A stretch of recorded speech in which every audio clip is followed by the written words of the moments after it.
nakama, selamat datang di channel Anime OP. Yes, manga One Piece chapter 1117 benar-benar menjadi chapter yang sangat dinantikan oleh para fan One Piece.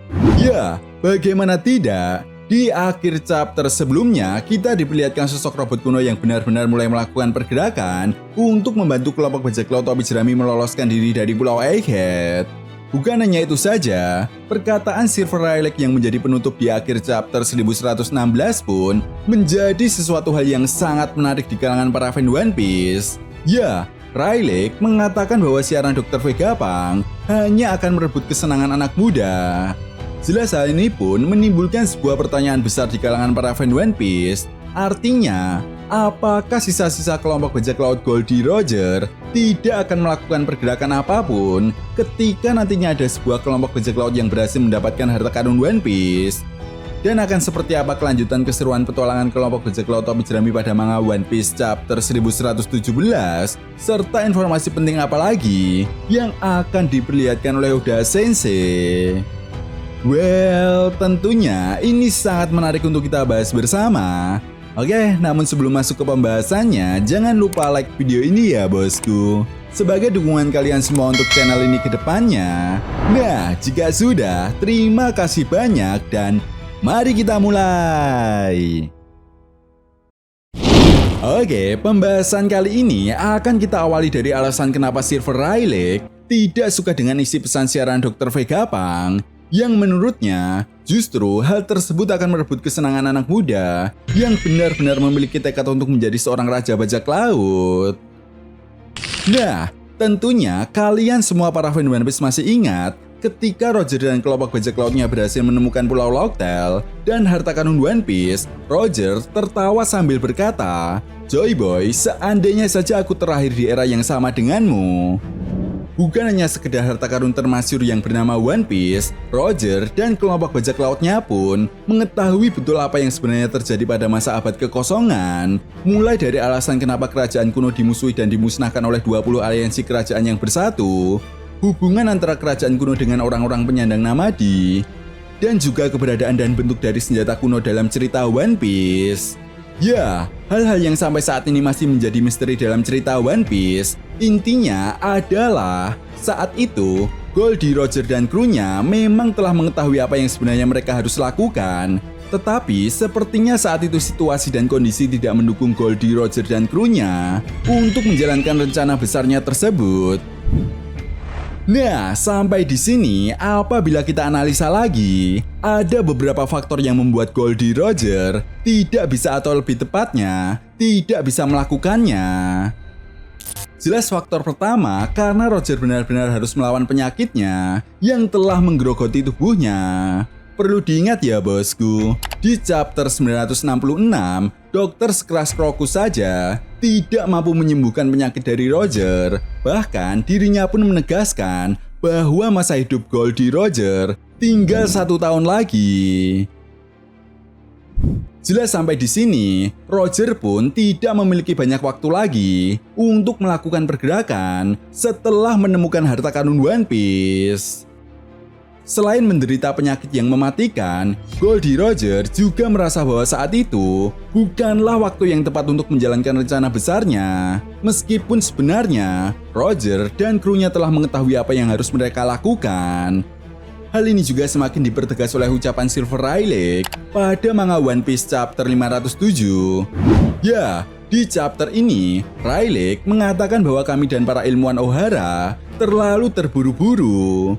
Dan masih di chapter yang sama, Rayleigh juga menyarankan kepada kelompok bajak laut Tobi Jerami untuk maju selangkah demi selangkah karena rute yang diambil sudah benar.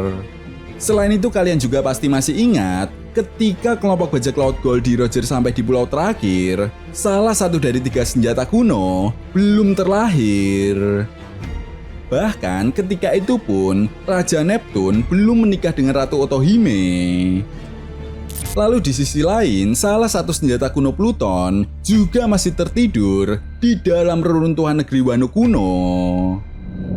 Nah, sampai di sini, satu hal yang dapat kita simpulkan adalah faktor penyakit Dan senjata kuno memang menjadi faktor utama kenapa Goldie Roger dan krunya tidak melakukan pergerakan setelah mengetahui kebenaran yang selama ini disembunyikan oleh pemerintah dunia.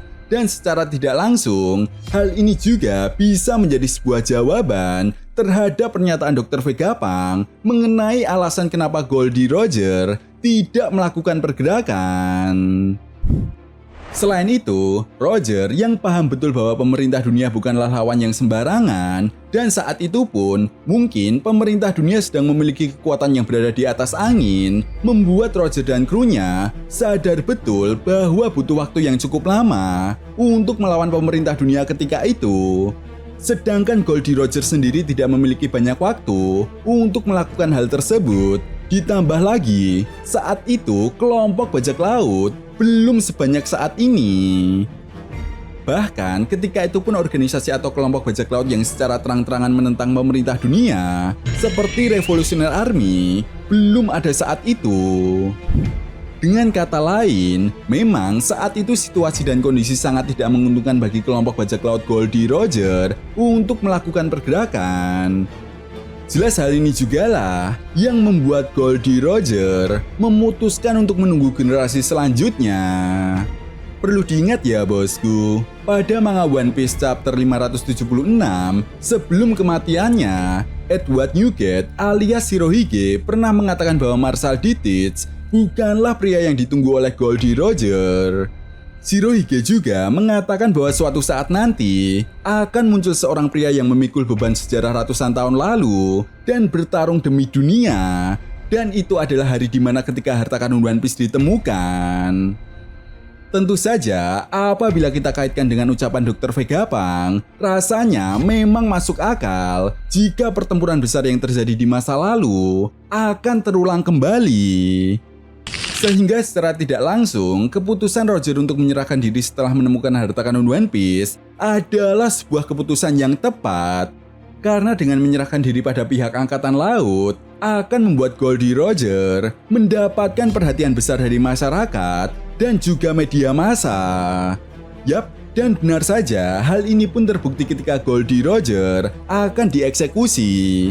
Kita bisa melihat sendiri bagaimana orang-orang yang memenuhi lapangan eksekusi saat di lockdown. Jelas perhatian publik yang begitu amat luar biasa ini pun tidak disia-siakan oleh Goldie Roger untuk menciptakan sebuah propaganda dengan menciptakan rasa penasaran kepada semua orang tentang keberadaan harta karun One Piece. Selain itu, secara tidak langsung, munculnya era bajak laut baru dan orang-orang yang terlibat dalam pencarian harta karun One Piece, cepat atau lambat, akan membuat keturunan Clan D yang bersembunyi di balik bayang-bayang sejarah akan ikut ambil bagian. Dan hanya tinggal masalah waktu saja bagi pemerintah dunia untuk menghadapi butterfly effect yang telah diciptakan oleh sang raja bajak laut Goldie Roger. Nah, itu tadi merupakan pembahasan mengenai prediksi manga One Piece chapter 1117. Jika kalian punya pendapat lain, silakan berikan pendapat kalian di kolom komentar. Oke, sampai di sini dulu pembahasan kita kali ini, and see you next time.